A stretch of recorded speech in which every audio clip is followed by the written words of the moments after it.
Welcome to the Video Club's Spotlight. This is where we spotlight the creative work of one or more of our Video Club members. The first video that I'm going to show you was the result of a little trip to the beach. And when our member, Starkey, got back, she put together this little gem. It's called A Shard of Sea Glass.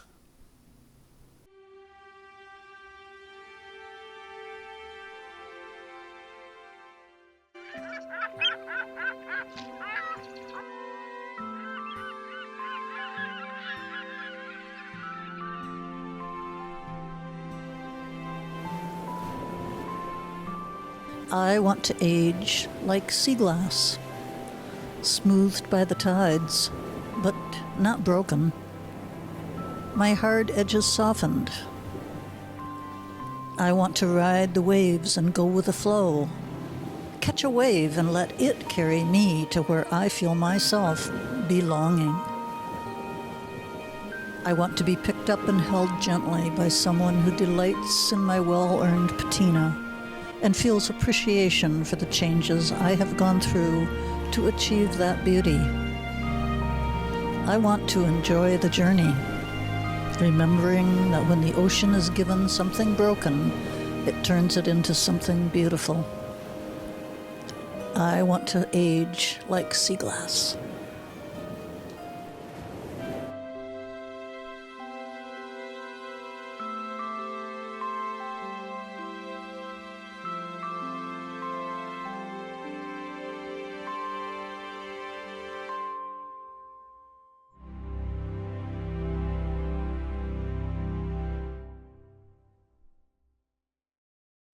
I did want to mention that most of the films, or many of the films that we're taking these days, are often shot with the help of a very simple camera, one that you probably own yourself, a cell phone.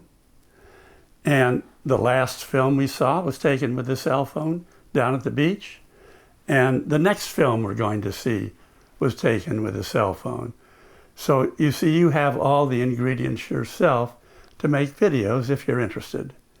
And if you want to learn more about how to make videos, come and join the Video Club. This next film was shot by a husband and wife duo, Jules and Gila Zalin, and the film is titled How to Make Sauerkraut.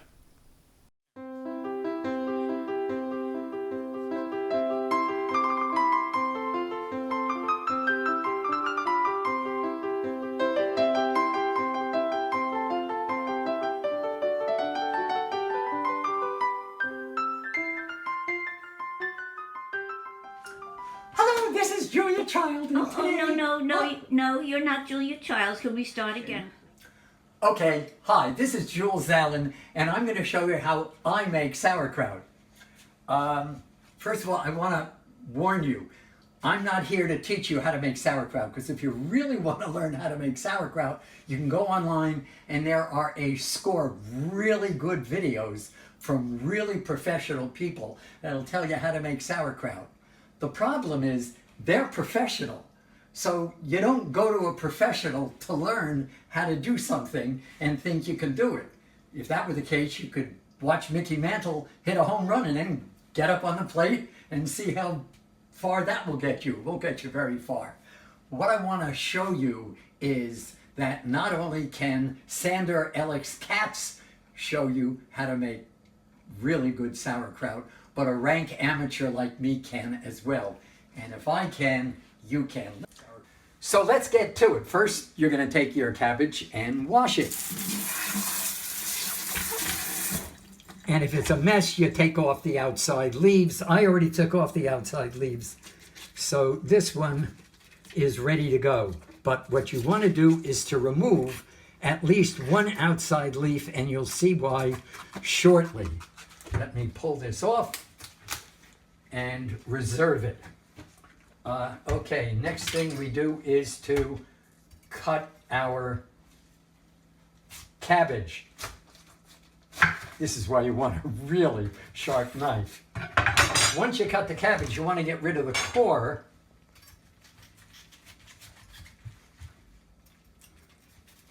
Don't throw it away. It makes great soup. And, okay.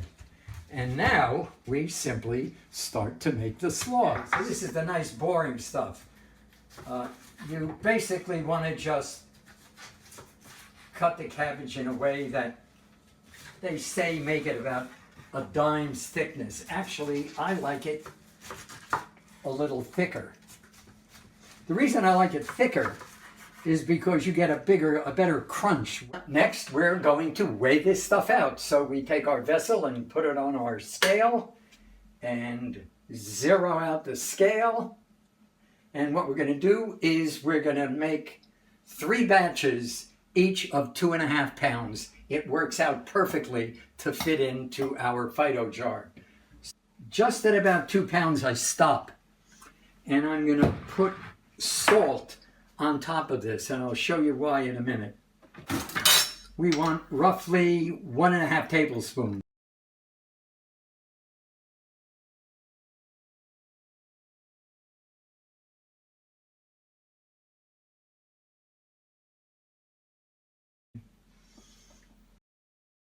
The reason we do this is because we're then going to cover the salt, and I'll show you why, until we get to exactly 2.5 pounds.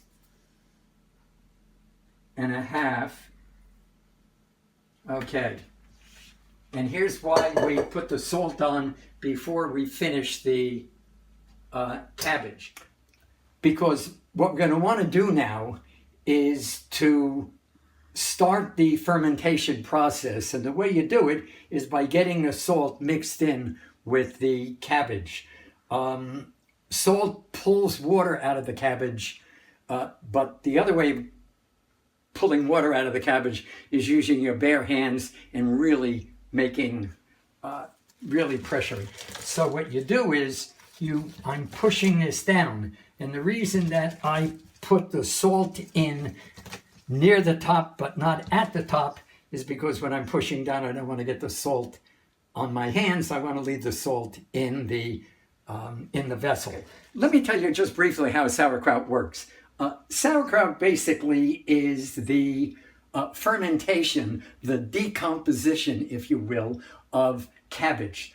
The cabbage itself contains huge amounts of bacteria on the leaves, but you also have bacteria on your hands. And the combination of the bacteria on the cabbage and on your hands is the magic ingredient here. The salt helps to pull some of the water out.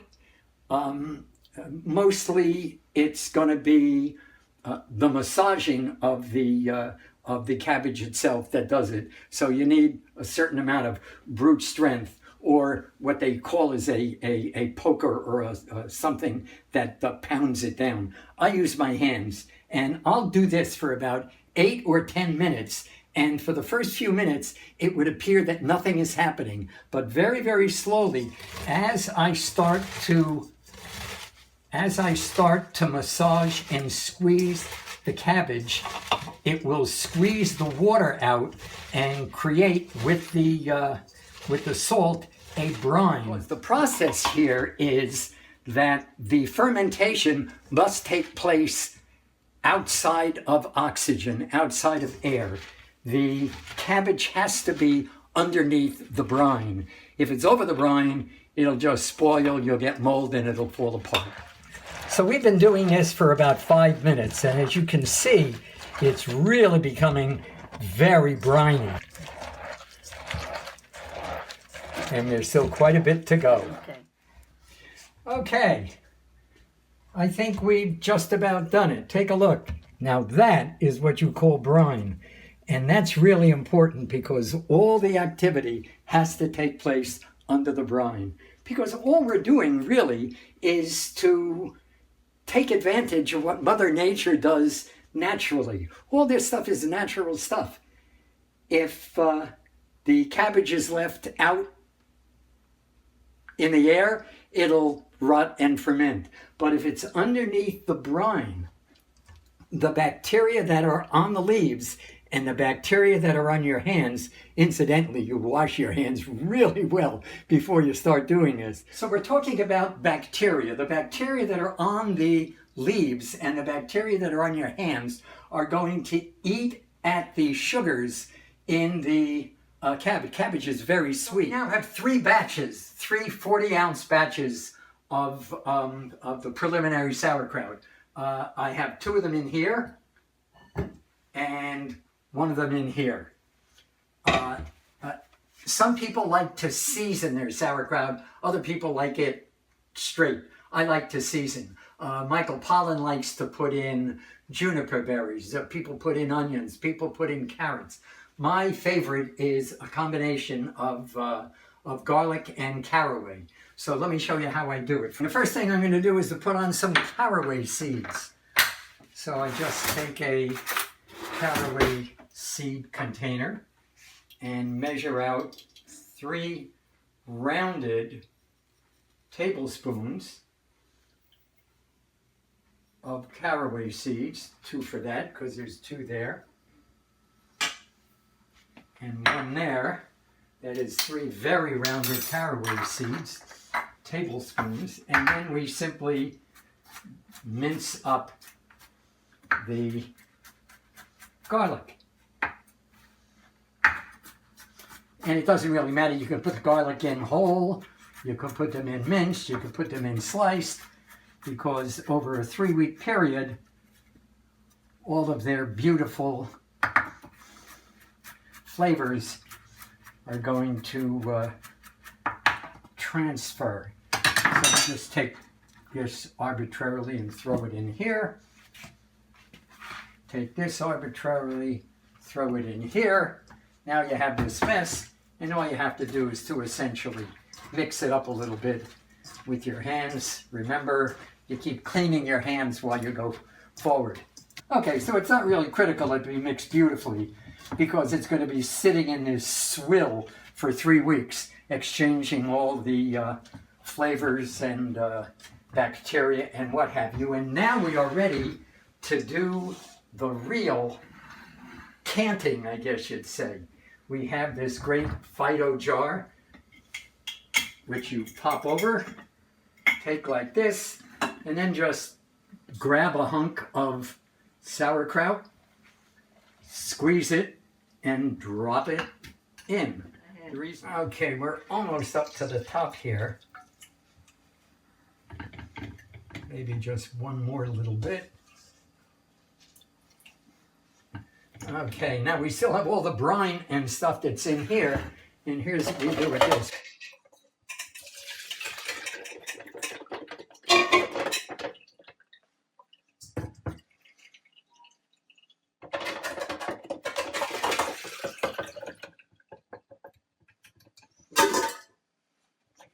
Okay, that takes care of all of the kraut itself. Now we sort of just push it down to make ourselves a little bit of room. And remember at the beginning I told you we're going to save some leaves? This is why we save the leaves. We want to put the leaves in here to cover all of the cabbage. So the idea is you have to keep the cabbage below the brine level. Remember, we haven't put in the brine yet, and this would be a really good time to do it.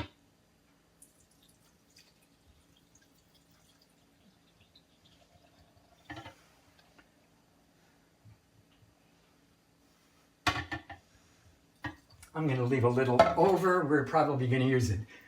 How do you keep the cabbage below the brine? There are at least 10 different ways of doing it. There are, some people put in weights, glass weights, ceramic weights. Some of them have tops that actually push this stuff down. What I use is a little trick I took a jicama, which is that great big radish-like looking thing, cut it this way, as you can see, cut it with a little hole, and then what I do is to slip it in here on either side of this area. Oops. And stick a carrot, which I whittled down to fit right between.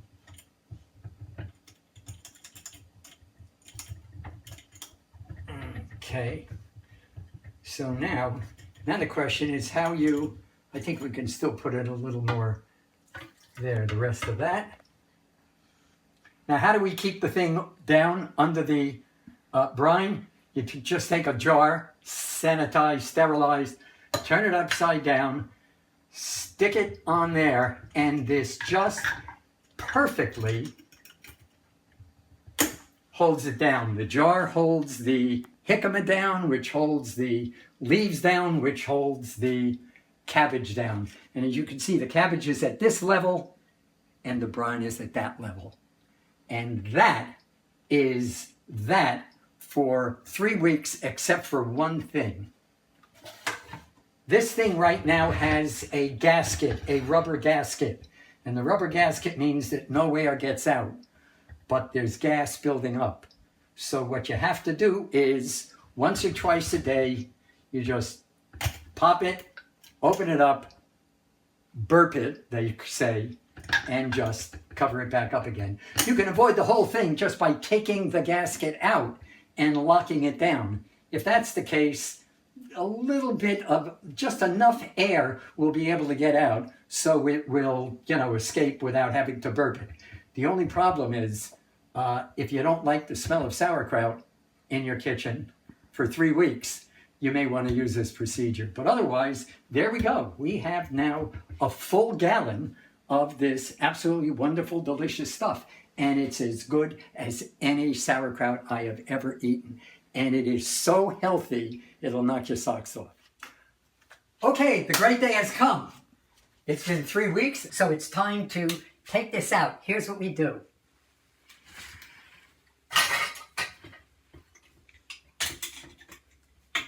First, we do everything in reverse. So we take this out.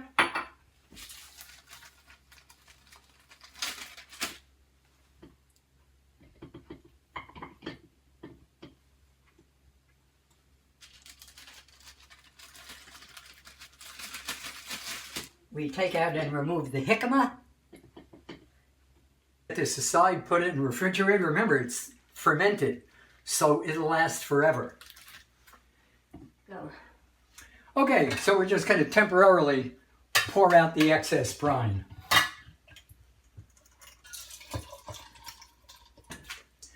Next, we have to decant the pieces of cabbage leaves that we had to keep all of the slaw underwater.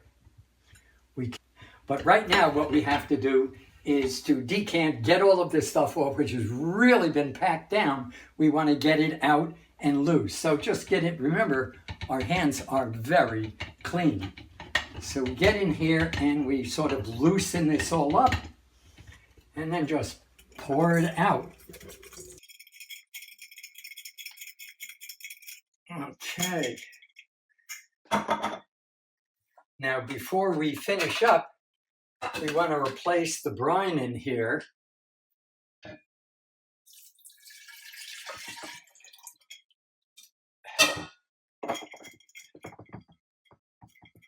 close this up because you want to get all of the slaw caught. There we go.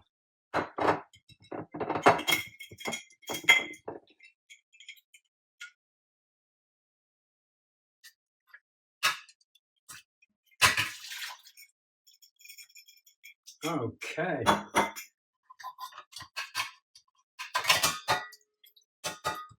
So we managed to salvage a little more.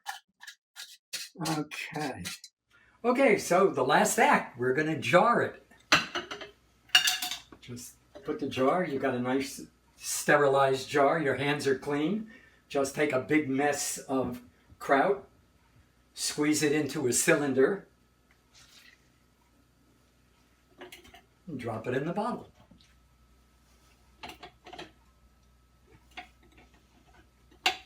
That's one. Okay, this is the third jar. We're going to take this jar and put it here for a second. The last thing we do is to refill the brine.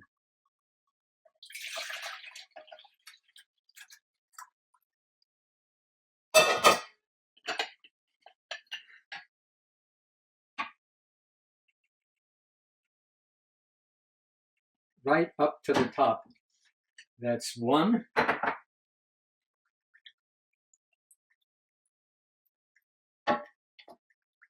See the bubbles? It's really great. And then you just jar it, wash off these beautiful jars. Okay, so here we have 3 beautiful quarts of 4-week-old fermented sauerkraut, and it's really awesome. But we have a bonus. We have all of this excess brine, which I'm now going to pour into a jar.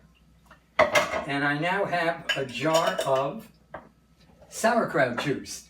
You've got to know how healthy this stuff is. There's a doctor named Joseph Mercola who sent his homemade sauerkraut out to be assayed, and it came back and they said there are more CFUs, that's the way you count probiotics. There were more CFUs in 2 ounces of sauerkraut than in a whole bottle of probiotics. So this is really great stuff, and all it took was maybe a couple of hours of work. And now I'm going to refrigerate it. Oh. And you know how long this stuff lasts? Well, theoretically it lasts for years, but this is only going to last for 3 weeks. And then I'm going to fill this thing up again with more cabbage, and we'll be on our way. Bon appetit! Well, we just saw 2 films, each filmed with a cell phone. Many of us also have point and shoot cameras. These little cameras often take very good video, and so I recommend you consider video with a point and shoot camera. This next film was taken with this point and shoot camera. I was on a tour of Egypt, and after dinner they sat us down for entertainment, and out came a dancer who started spinning and spinning and spinning. I thought, this guy's crazy. I grabbed my point and shoot camera, turned it on, and started taking video. And what you're going to see is the result. This dance is called a tanira, and it's a folk dance that's held at many Egyptian festivals, and the word tanira has to do with the colorful skirts that they use.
that completes the videos we're going to show you in Spotlight number 5.